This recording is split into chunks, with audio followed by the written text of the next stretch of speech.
गुरुर्ब्रह्मा गुरुर्विष्णू गुरुर्देवो महेश्वरा गुरु साक्षात् परब्रह्म तस्मै श्री गुरवे नमः.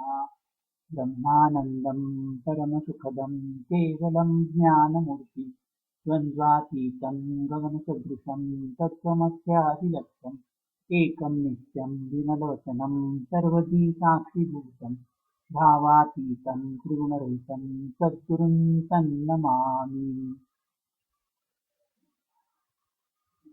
अवधूत चिंतन श्री गुरुदेव दत्त. अवधूत चिंतन श्री गुरुदेव दत्त. परमपूज्य श्री गोळवडी महाराज यांचे चरित्र सारातील एक प्रसंग.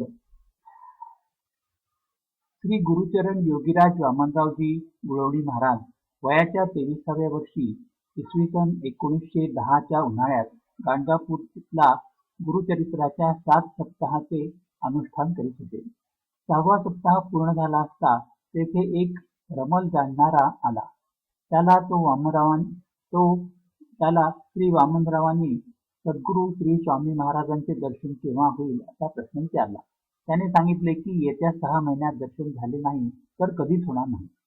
हे भविष्य ऐकताच वामनरावांना धक्काच बसला व 7वे पारायण एका दिवसातच पूर्ण करून व जवळची छत्री सांगतेकरिता पुजाऱ्याला देऊन ते जीवाच्या कांताने श्री स्वामी महाराजांचा शोध घेण्यासाठी निघाले.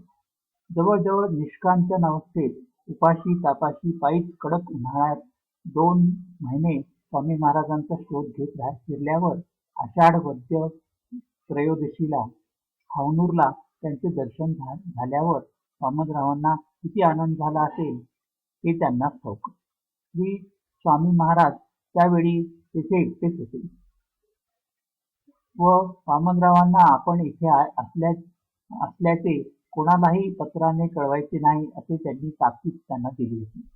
वामनरावांना 8-10 दिवस श्री स्वामी महाराजांचा निकटचा सहवास लाभला. महाराजांच्या बरोबर नित्य स्नान दीक्षा इत्यादिकांचे भाग्य मिळाले. गीतेच्या 8 अध्यायावर केवळ वामनरावांसाठी त्यांनी निरूपण केले. विष्णू सहस्त्रनामाची संख्या मिळाली.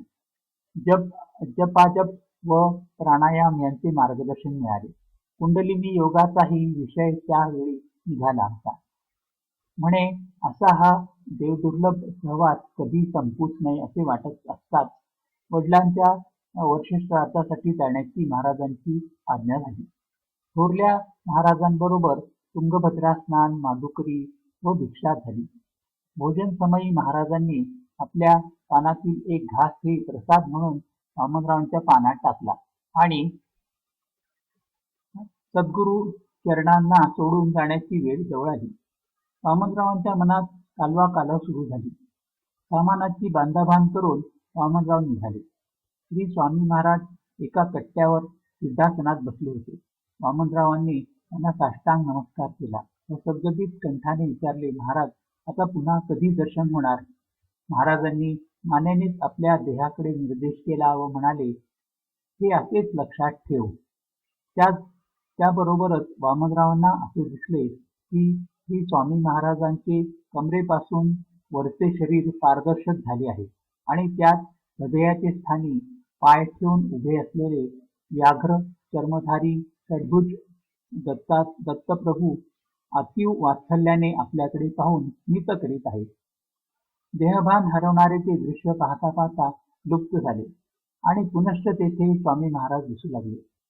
भावाने ओथंबलेल्या अंतःकरणाने आणि आसवांनी आर्द्र नेत्रांनी वामनरावांनी मूकपणेच पुनश्च सद्गुरूंना वंदन केले आणि ते विश्वमोहन रूप मनात साठवत मार्गस्थ झाले. तेच रूप श्री गुरु महाराजांनी चित्रांकित केलेले आजही श्री वासुदेव निवासात ठेवलेले आहे.